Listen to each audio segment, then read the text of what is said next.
नमस्कार, स्वागत है आपका स्टार न्यूज प्लस पर। आपके साथ में प्रीता चौहान। आइए अब हम आपको दिखाते हैं आज की बड़ी खबरें। स्टार न्यूज प्लस पर बनी रहिए आप मेरे साथ। ऐसी ही बड़ी खबरों को जानने के लिए चैनल को सब्सक्राइब करना ना भूलें। धन्यवाद।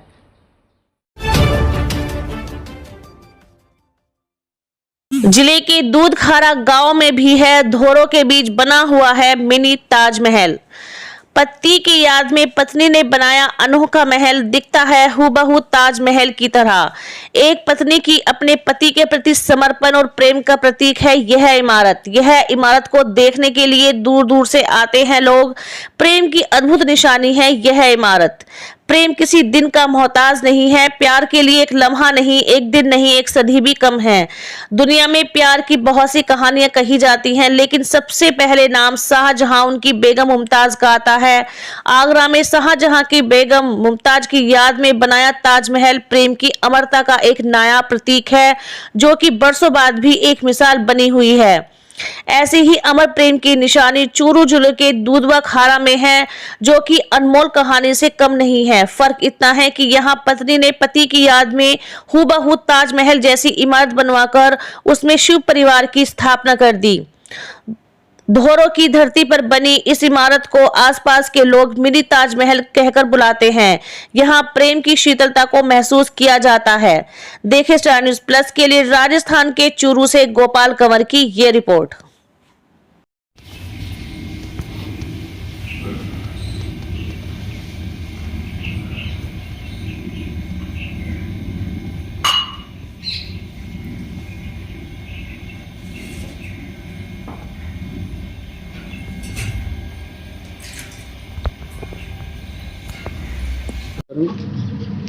ये मिनी ताजमहल है। ये पूरा संगमरमर से बना हुआ है और इसके बारे में हमने सुना है कि ये हजारीमल जी सेठ ने अपनी पत्नी की याद में ये बनाया था।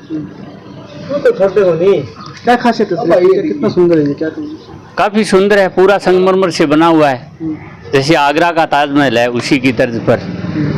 गांव के लोग क्या बताते हैं, बोलते हैं इसके बारे में? गांव की एक ऐतिहासिक धरोहर है। दूर से देखने आते हैं लोग इसको? हाँ, दूर दूर से देखने के लिए आते हैं।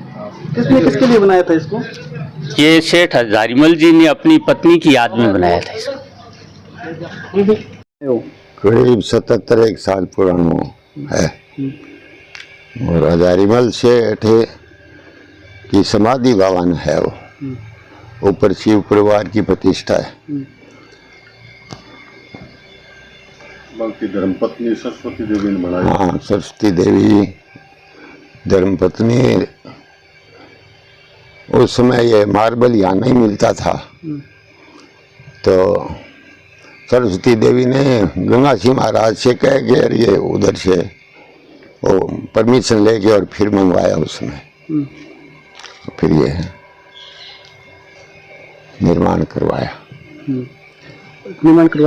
किसकी? अपने पति की याद में करवाया? हाँ, पति की याद में।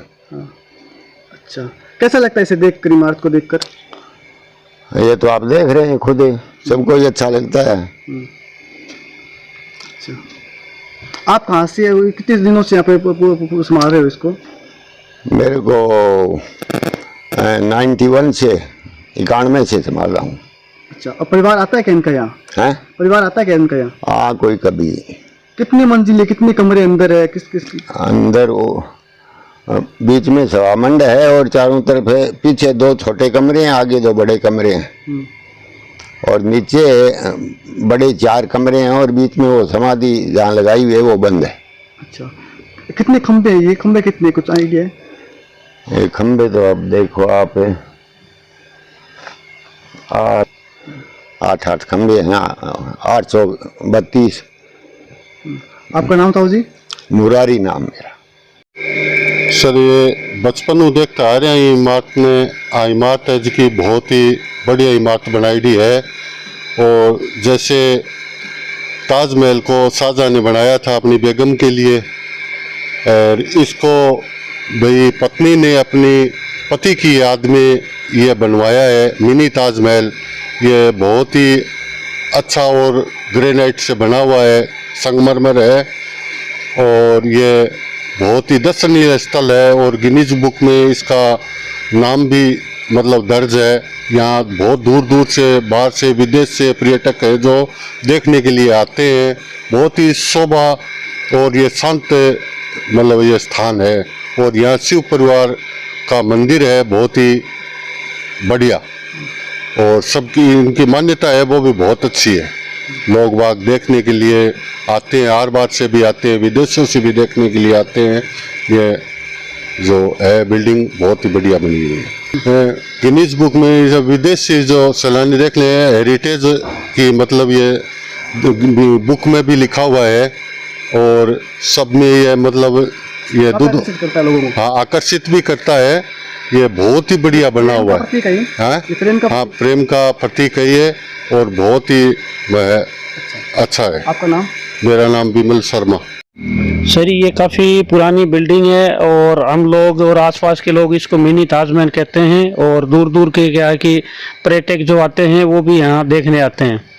और ये अपने पति की यादगार में बनाया गया है। खासियत ये बिल्कुल ताजमहल की कॉपी है और जो पुराना संगमरमर है वो अभी तक वैसा का वैसा ही पड़ा है। सर आपका नाम? राजकुमार शर्मा, दूधवा खरा। हमारे चूरू जिले में जैसे विश्व भर में ताजमहल दुनिया का अजूबा माना जाता है, वैसे ही चूरू जिले का जो मिनी ताजमहल है वो अपने आप में एक अलग पहचान रखता है। जैसे शाहजहां ने मुमताज़ के लिए ताजमहल का निर्माण किया था, उसी तरह हमारे चूरू जिले में दूधवा खरा गांव में एक मिनी ताजमहल का निर्माण एक पत्नी ने अपने पति की याद में किया है। और वो एक शानदार इमारत बनी हुई है। ये चूरू जिले का सौभाग्य है कि ऐसा प्यार प्रेम यहाँ चलता है। एक शायर हुए हैं शकील बदायूं, उन्होंने कहा है, एक शहंशाह ने बनवा के हसीन ताजमहल सारी दुनिया को एक मोहब्बत की निशानी दी है। अलग अलग लोगों ने इसके बारे में ये कहा है। किसी ने ताजमहल के बारे में कहा है कि Taj Mahal is the symphony of love. हर आदमी ने अपने अपने तरीके से कहा है। लेकिन ताजमहल की जब हम मानसिक दृश्य देखते हैं तो हमें लगता है इधर कोई यमुना नदी बह रही है और वहाँ पर कोई शहंशाह है। लेकिन जिस दूधवा खरा की बात चल रही है, हाँ प्यार का प्रतीक है, लेकिन वो प्यार का प्रतीक पति ने नहीं बनाया, पत्नी ने बनवाया। और नदी के किनारे नहीं बल्कि उन ऐसे गर्म धोरों के बीच तपती जगह पर जहाँ पर शुष्कता विराजमान होती है, वहाँ पर ये दूधवा खरा। ये दूधवा खरा का नाम आते ही आपको अजीब लगता होगा कि दूधवा और खरा, हाँ कई नकारात्मक बातें जुड़ सकती है, लेकिन जो प्यार की शीतलता है वो आप जब ये दूधवा खरा के इस ऐतिहासिक स्थल पर जाएंगे तब महसूस करेंगे। ये जो दूधवा खरा है, इसकी जो ये स्मारक है जिसे शिवालय के रूप में है। अब आप जानते होंगे कि जो शिवालय है उसमें भी माँ पार्वती ने शिव को पाने के लिए कितना परिश्रम किया, कितनी मेहनत की, कितनी तपस्या की। यहाँ ऐसा माना जाता है कि लगभग 70 वर्ष पहले चूरू से लगभग 35 किलोमीटर दूर जो ये दूधवा खारा है, वहाँ पर एक सेठ विराजमान थे। उनका नाम था सेठ हजारीमल और उनकी धर्मपत्नी का नाम था श्रीमती सरस्वती देवी। कहा यह जाता है कि श्रीमती सरस्वती देवी और उसके दत्तक पुत्र ने इस स्मारक का निर्माण किया। और गजब बात यह है कि जैसे ताजमहल को बनाने वाले राजस्थान के कारीगरी गए थे, ठीक इसी प्रकार से जो प्रख्यात उस समय के विद्यमान जो कारीगर थे उनको बुलाया गया और धवल संगमरमर में इसकी रचना की गई। जो ज्यादा ध्यान रखने वाली बात यह है कि इस संरचना का जब निर्माण किया गया, न तो इसमें किसी प्रकार की सीमेंट का यूज किया गया, न ही किसी कंक्रीट का यूज किया गया, और इसलिए कि इस एक रूपता दिखे इस प्रकार की संरचना का प्रयोग किया गया। आज भी ये जब आप जाएंगे और जब इस स्मारक को आप देखेंगे तो ऐसा लगेगा जैसे कोई संगमरमर में कविता को ढाल दिया गया है। इस परिसर में एक महाशिवरात्रि के अवसर पर और विशेष रूप से जो ये है आपके जो सावन का महीना होता है उस पर विशेष आयोजन होता है। मैं एक बात यह भी बताना चाहूँगा कि जिस समय इस संरचना की रचना की गई, कहा यह जाता है कि भगवान शंकर के पूजा के लिए वहाँ पर इत्र का प्रयोग किया गया। इत्र का इतनी ज़्यादा मात्रा में प्रयोग किया गया कि जो उस ग्रामीण इलाके में जो नालियाँ बहती थी वो सारी इत्र से बहने लगी। जो आसपास के जो लोग थे उन्होंने उस नालियों से भी जो पानी है वो एकत्रित करके अपने साथ ले गए और उसको इत्र के रूप में प्रयोग किया गया। तो आप समझ सकते हैं कि किस प्रकार की भावना रही होगी जब सरस्वती देवी ने इस स्मारक का वहां पर निर्माण किया गया।